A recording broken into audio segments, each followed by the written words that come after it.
Hey, it is playoff week, and the Eagles have already beaten the Tampa Bay Bucs on the road in Tampa Bay, week 3. What was the formula on offense to get that win, and will the Eagles duplicate that? And they're going to see blitzing from Todd Bowles. How do the Eagles beat the blitz? We're going to break it down right now on Eagles Game Plan. Hey, give nothing, take everything. 1, 2, 3, go! Hey everybody, welcome to a playoff edition of Eagles Game Plan presented by Toyota. I am John Clark along with Ike Reese and Mike Quick. And the Eagles, yeah, they've lost 5 of 6 going into the playoffs, but the guys say it is 0-0 now. And we're going to find out what this team is made of. So this is a playoff game, but it's a rematch also on the road in Tampa Bay. Eagles beat them 25-11. Weird score. What are you expecting going into this game in Tampa?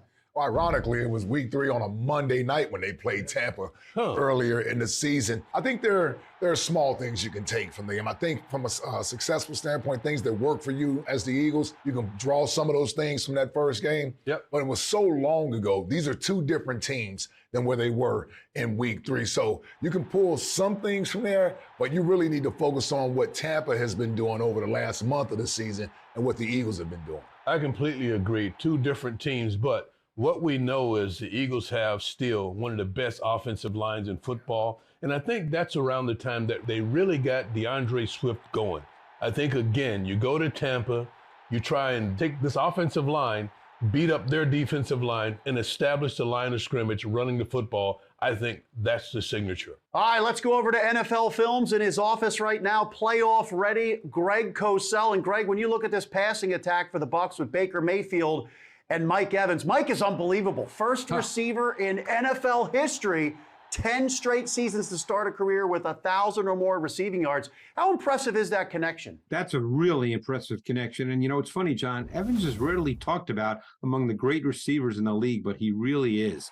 But I think we also need to focus a little on Baker Mayfield. Now, he's been up and down at times, not only this year, but throughout his career, but he's been very good on third down this year. And he's shown the ability to go through progressions and read coverage. And there was a great example when you go back to week 10 against the Tennessee Titans that I want to show you. So let's look at that play right now. And this is interesting because if you look at Baker here in the gun on 3rd and 3, what does he see initially? He sees a 4 across look, a quarters look. So what he wants to do initially is he wants to get the ball to Chris Godwin, who had moved across the formation, and now he's outside to the boundary side, and he's going to run a route right at the sticks. But what happens here is you're going to see a coverage change, late rotation. And now what happens is he looks to his right to Godwin, but that gets taken away by the rotation from a 2-shell look to what becomes cover 3. So that throw gets taken away. So now I think it's important that we actually go back to the snap because you want to see what he has on the other side, the field side of the formation. He has a route concept that is very common in the league called dagger, where you're going to get an inside vertical here by Trey Palmer and a dig route by Mike Evans. But that's not the main read, but he has to come back to that. And now this works beautifully against cover 3, which is what the rotation becomes. So you can see Palmer eating up the post safety with his vertical speed, and now you get Evans from a reduced split inside the numbers running the dig route against an outside leverage corner. And because it's a progression, the ball's thrown a little later, a little inside, but there's a lot of open space there. Evans makes the catch and gets in the end zone for the touchdown. So that was pretty high-level quarterbacking by Baker Mayfield, responding to the rotation change in the coverage and then coming back and working through and hitting Evans, who is a really, really tough player to defend. Yeah, and Baker's play, G, at the quarterback position, I believe, is a huge reason why this team is in the playoffs. 28 touchdowns, just 10 interceptions. That play you just broke down is a prime example of why Tampa is in the playoffs due to Baker's play. His patience there, understanding where the first down marker was, not forcing plays. Just talk a little bit about Baker and his maturity at the quarterback position, how he's developed this year down in Tampa. Yeah, and I think he's done a really nice job, Ike, because don't forget, for much of this season, they really did not have a viable run game. It's only come around in the last number of weeks to be a factor in their offense. So it was really an offense where he had to make the plays. He had to sustain the offense. And to play with a greater sense of precision has been really, really good over the course of this season. Now, one point I will make. He's a very timing and rhythm-based thrower. And if you can get pressure on him, or if you can play coverage well enough that he doesn't feel comfortable hitting that back foot and delivering the football, for the most part, nothing's 100%. Sometimes he can get a little fast and a little frenetic, and all this is percentage-wise, obviously, but that's what you're trying to get him to do, to play a little faster, a little frenetic, a little chaotic, and that's when sometimes his accuracy wanes a bit. All right, Greg, nice job. We'll see you in a little bit. And that connection with Baker Mayfield and Mike Evans. I mean, Mike is tied for the NFL lead with 13 touchdowns with Tyreek Hill. So how do you stop that connection? It's going to take a team effort. Here's tape study with our own Fran Duffy, presented by Chickies and Pete's.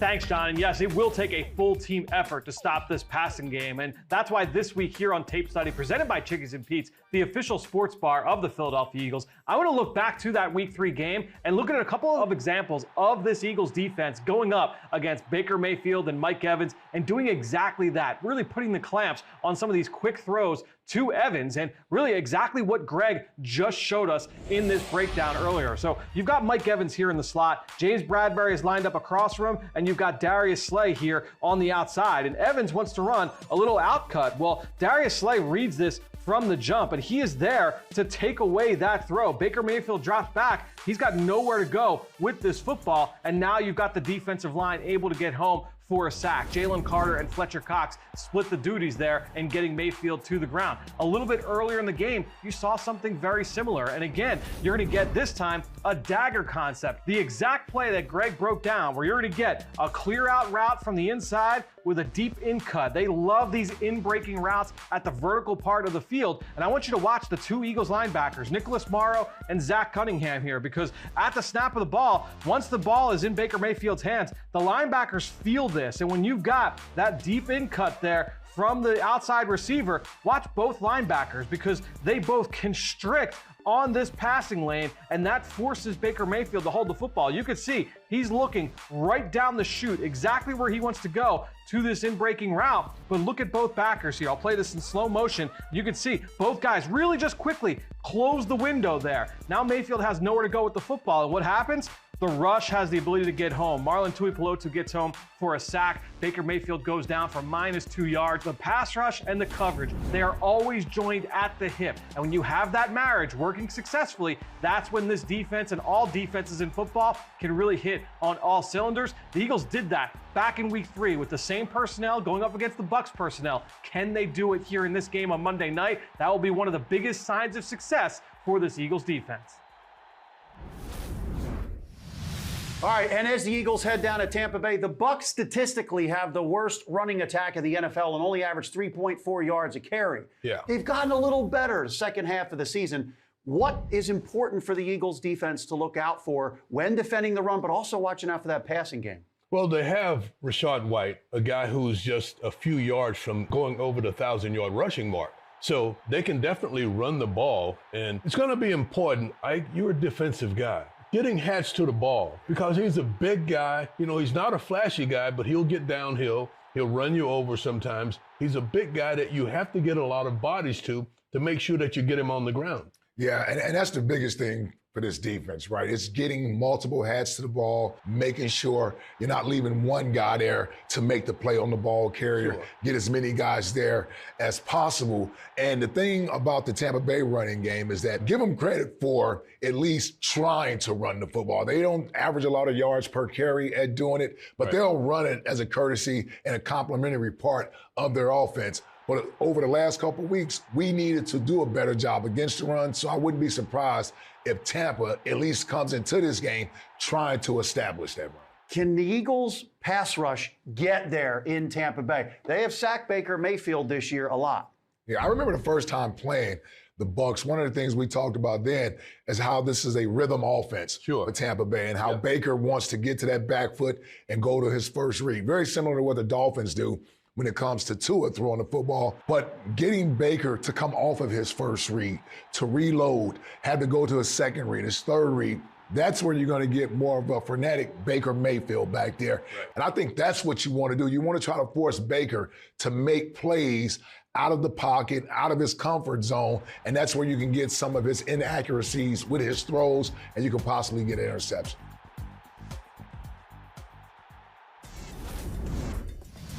Hey, welcome back, everybody, to Eagles Game Plan presented by Toyota. And you thought the Giants and Wink Martindale blitzed? Well, Greg Cosell, in your office at NFL Films, I'm sure you're breaking down all of these Todd Bowles blitzes. They blitzed the third highest percentage in the NFL. What are the Eagles going to see again from blitzing schemes? John, they are going to see a lot of blitz, and keep in mind that 15 of their 48 sacks this year have come from non-defensive linemen. So that tells you linebackers, defensive backs, a major part of the Todd Bowles blitz menu. And let's go to one from just a few weeks ago against Jacksonville. This is a Todd Bowles special, and there's a lot of elements to this play. And it starts with a 5-man defensive front look. And the reason that's critical is because that dictates one-on-one pass protection by the offensive line. And then you've got White, the linebacker, right behind, and he's going to be the back's responsibility. So that's how this protection gets mapped out. And keep in mind, protection can't change in the middle of a play. So that's how the protection is now mapped out. So here's what happens. They're going to actually rush 5, but it's not the 5 defensive linemen. They're going to drop out the 2 edge players. They're going to bring White, and they're going to bring Antoine Winfield, the safety. And it's a Todd Bowles special, as I said. And what does that mean? It's a triple A gap blitz. 3 players go into the A gap. You've got the zero technique, taking the center. You've got White, and then you've got Winfield coming in. And you can't pick up Winfield. There's no one to pick him up. So you see that he gets in clean, but Lawrence moves. They don't do a good job. The back does not do a good job with White, and Winfield ends up with the sack. So this is something that the Eagles are going to see, the triple A gap blitz. The O-line and Jalen Hurts must be prepared for that. Yeah, G, when you look at these, this is all about outnumbering how many guys you have in there to protect. So the Eagles are going to be in a quandary here to decide whether or not you leave extra guys in to max protect, meaning you're going to send less guys out on the route, or, like you said, the quarterback, center, and the wide receivers, more importantly, have to be in sync with the hot routes here. Where do you see that the area where you think is best to sort of combat these sort of overload types of blitzes? Yeah, well, a couple of things. Like, number one, this happens to be a play where they could not pick up Winfield, okay? Right. The Jaguars could not.